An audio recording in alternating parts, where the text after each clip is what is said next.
नमस्कार दोस्तों, knowledge academy 24 की इस नई और विस्तृत चर्चा में आप सभी का बहुत बहुत स्वागत है। बिल्कुल। और आज की हमारी ये चर्चा बहुत ही महत्वपूर्ण होने वाली है। हाँ, क्योंकि आज हम बात करने वाले हैं सशस्त्र सीमा बल यानी एसएसबी रिक्रूटमेंट 2026 के बारे में। और सबसे बड़ी बात यह है कि इस बार कुल 1194 पद निकले हैं। जी, 1194। ये कोई छोटी संख्या नहीं है। बिल्कुल नहीं। तो इस विस्तृत चर्चा का हमारा मुख्य उद्देश्य यही है कि हम इस पूरी भर्ती प्रक्रिया को डिकोड करें, ताकि जो भी उम्मीदवार इसकी तैयारी कर रहे हैं उन्हें हर छोटी बड़ी जानकारी एकदम विस्तार से मिल सके। और मैं यहाँ एक बार जोड़ना चाहूंगा कि जब हम इन 1194 पदों को देखते हैं तो ये सिर्फ एक नंबर नहीं है। तो मतलब और क्या है ये? देखिए, अगर इसे बल के नजरिए से समझा जाए तो ये सुरक्षा ग्रिड में एक बहुत बड़े रणनीतिक विस्तार का हिस्सा है। एक आधुनिक फोर्स को चलाने के लिए सिर्फ सीमा पर गश्त लगाने वाले सिपाही ही काफी नहीं होते, बल्कि उनके पीछे एक पूरा इकोसिस्टम काम करता है। हाँ, वो सपोर्ट सिस्टम बहुत जरूरी है। बिल्कुल। और ये भर्ती उसी इकोसिस्टम को, उसी नींव को मजबूत करने का एक बड़ा कदम है। वाकई। तो अब इस इकोसिस्टम की गहराइयों में जाने से पहले सबसे बुनियादी चीज पर बात कर लेते हैं जो है तारीख और फीस, जो कि सबसे पहला और अहम कदम है। हाँ, ठीक है, इसे विस्तार से समझते हैं। ये पूरी प्रक्रिया ना एक ट्रेन की तरह है जो 20 अप्रैल को छूट जाएगी। बिल्कुल सही एनालॉजी है ये। है ना?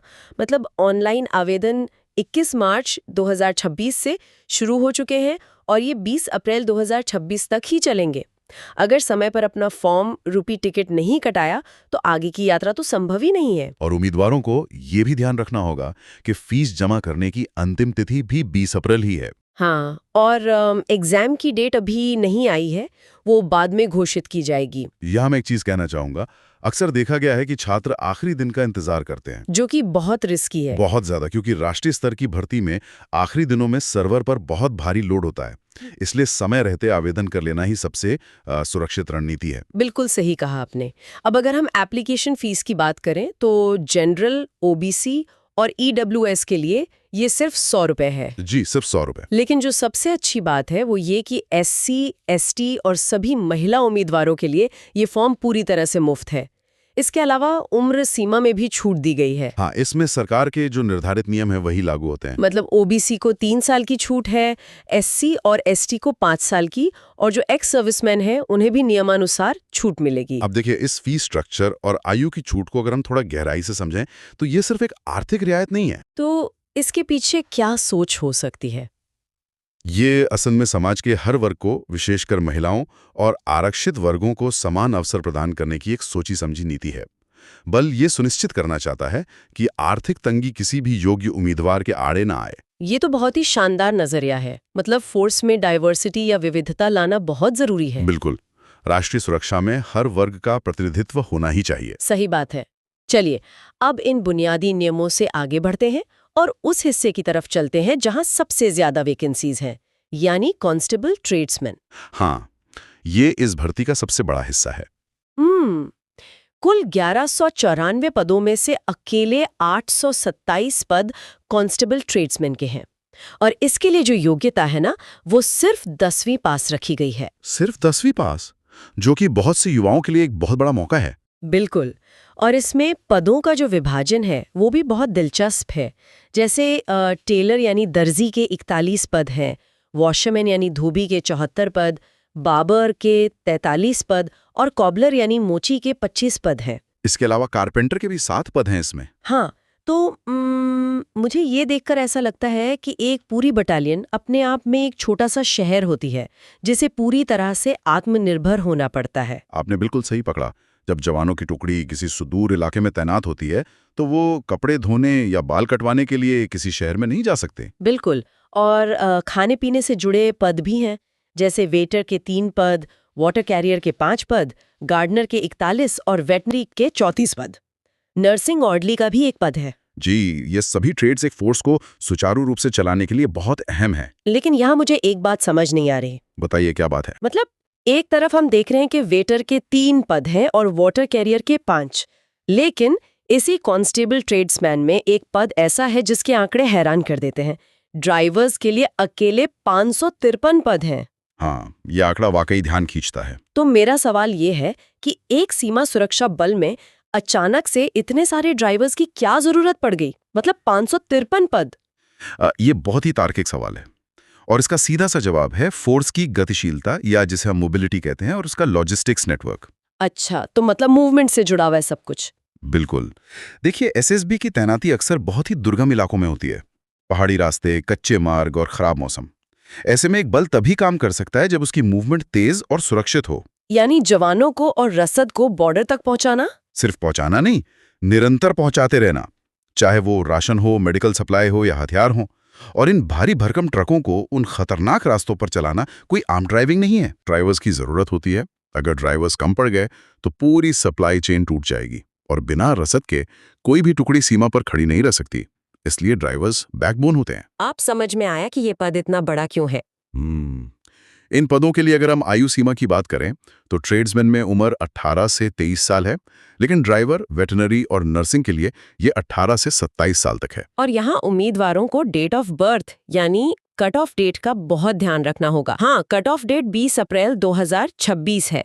मतलब जो 18 से 23 साल वाले पद हैं, उनके लिए उम्मीदवार का जन्म 21 अप्रैल 2003 से 20 अप्रैल 2008 के बीच होना चाहिए। और 18 से 27 साल वालों के लिए ये 21 अप्रैल 1999 से 20 अप्रैल 2008 के बीच होना चाहिए। बिल्कुल। तो अब 10वीं पास और ड्राइविंग की इन भूमिकाओं से थोड़ा आगे बढ़ते हैं।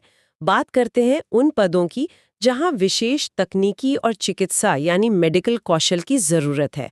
एसआई, एएसआई और हेड कांस्टेबल। ये हिस्सा ये दिखाता है कि हमारी फोर्सेस कितनी आधुनिक हो रही हैं। हाँ, तो सब इंस्पेक्टर और असिस्टेंट सब इंस्पेक्टर यानी एसआई और एएसआई नॉन जीडी में कुल 58 पद हैं। जी, इसमें टेक्निकल और मेडिकल दोनों शामिल हैं। जैसे एसआई नर्स के 10 पद, पायनियर के 21, कम्युनिकेशन के 20 पद हैं। और एएसआई में रेडियोग्राफर, फार्मासिस्ट, ओटी टेक्नीशियन और डेंटल टेक्नीशियन के कुल 7 पद हैं। और इनके लिए जो योग्यता है वो पद के अनुसार ग्रेजुएट नर्सिंग डिग्री या 12वीं के साथ डिप्लोमा मांगी गई है। और इनकी उम्र 18 से 30 साल तक रखी गई है। ये उम्र सीमा का 30 साल तक होना ही ये बताता है कि बल को अनुभवी और परिपक्व प्रोफेशनल्स की तलाश है। जाहिर है एक नर्स या रेडियोग्राफर की ट्रेनिंग में बहुत साल लगते हैं। इसी मेडिकल लाइन में आगे बढ़ें तो हेड कांस्टेबल मेडिकल में 76 पद और हैं। जी, जिसमें लैब असिस्टेंट और फिजियोथेरेपी जैसे पद हैं। हाँ, लैब असिस्टेंट के 30, फिजियोथेरेपी के 12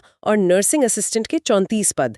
इनकी उम्र 18 से 27 साल है। देखिए, फिजियोथेरेपी का बल में होना बहुत जरूरी है, क्योंकि जब जवान भारी वजन उठाकर पहाड़ों पर गश्त लगाते हैं तो उन्हें अक्सर जोड़ों या मांसपेशियों में चोट लग जाती है। हाँ, तो उनके रिहैबिलिटेशन के लिए फिजियोथेरेपिस्ट चाहिए। बिल्कुल, ताकि वो जल्द से जल्द फिट होकर वापस ड्यूटी ज्वाइन कर सकें। बहुत ही सोच समझ कर तैयार की गई वैकेंसी है ये।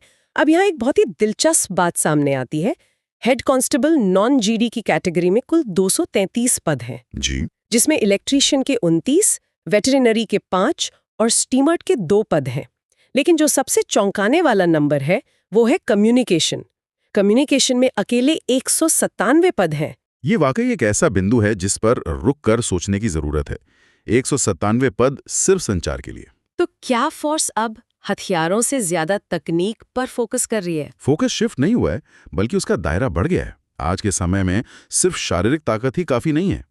आधुनिक सुरक्षा पूरी तरह से त्वरित संचार यानी क्विक कम्युनिकेशन पर निर्भर है। मतलब ड्रोन्स, सर्वेलेंस कैमरे और एन्क्रिप्टेड रेडियो सिग्नल्स? बिल्कुल, इन सबको सही से ऑपरेट करने के लिए और हेडक्वार्टर से लेकर आखिरी चौकी तक बिना किसी रुकावट के जानकारी पहुंचाने के लिए एक बहुत ही मजबूत नेटवर्क चाहिए होता है। और उसी नेटवर्क को संभालने के लिए इन कम्युनिकेशन एक्सपर्ट्स की भर्ती हो रही है। जी, ये दिखाता है कि बल अब तकनीकी दक्षता पर भारी निवेश कर रहा है। ये तकनीकी युवाओं के लिए बहुत शानदार मौका है। इनकी उम्र 18 से 25 या 27 साल तय की गई है। अब आखिरी और सबसे बड़े सवाल पर आते हैं जो हर उम्मीदवार के मन में होगा कि इन पदों तक पहुंचा कैसे जाए, यानी चयन प्रक्रिया क्या है। सबसे पहले पीईटी या पीएसटी यानी शारीरिक परीक्षा, फिर रिटन एग्जाम, फिर स्किल या ट्रेड टेस्ट और आखिर में मेडिकल। ये पूरी प्रक्रिया इस तरह डिजाइन की गई है कि उम्मीदवार की शारीरिक और मानसिक दोनों क्षमताओं की कड़ी परीक्षा ली जा सके। और शारीरिक मापदंड भी बहुत स्पष्ट है। पुरुषों के लिए न्यूनतम ऊंचाई 165 सेंटीमीटर और महिलाओं के लिए 155 सेंटीमीटर होनी चाहिए। और इसमें जो दौड़ है वो सबसे अहम है। हाँ, पुरुषों को 5 किलोमीटर दौड़ना होगा और महिलाओं को 1.6 किलोमीटर। लेकिन यहाँ मेरा एक सवाल है। पूछिए। चाहे कोई लैब असिस्टेंट हो जो खून की जांच करेगा या कोई कम्युनिकेशन एक्सपर्ट जो कंप्यूटर के सामने बैठेगा, उनके लिए भी ये 5 किलोमीटर की दौड़ क्यों जरूरी है? यह सवाल बाहर से देखने पर बहुत वाजिब लगता है, लेकिन हमें याद रखना चाहिए कि ये कोई आम ऑफिस की नौकरी नहीं है। हाँ, ये सशस्त्र सीमा बल है। बिल्कुल। तैनाती अक्सर कठिन भौगोलिक परिस्थितियों में होती है। मान लीजिए किसी कम्युनिकेशन एक्सपर्ट को अपना भारी भरकम उपकरण पीठ पर लादकर पहाड़ चढ़ना पड़े, तो क्या वो वहां कमजोर पड़ सकता है? बिल्कुल नहीं। वहां तो स्टैमिना चाहिए ही चाहिए। या किसी मेडिकल असिस्टेंट को घायल जवान तक पहुंचने के लिए उबड़-खाबड़ रास्तों पर दौड़ना पड़े। इसलिए बेसिक फिजिकल फिटनेस या एंड्योरेंस हर हाल में जरूरी है। तो मतलब आप पहले एक सिपाही हैं और उसके बाद एक तकनीकी विशेषज्ञ। एकदम सही। अगर आप शारीरिक रूप से फिट नहीं हैं, तो आप उस कठिन माहौल में सर्वाइव नहीं कर पाएंगे। ये बहुत ही स्पष्ट कारण है। तो चलिए अब इस चर्चा को समेटते हैं।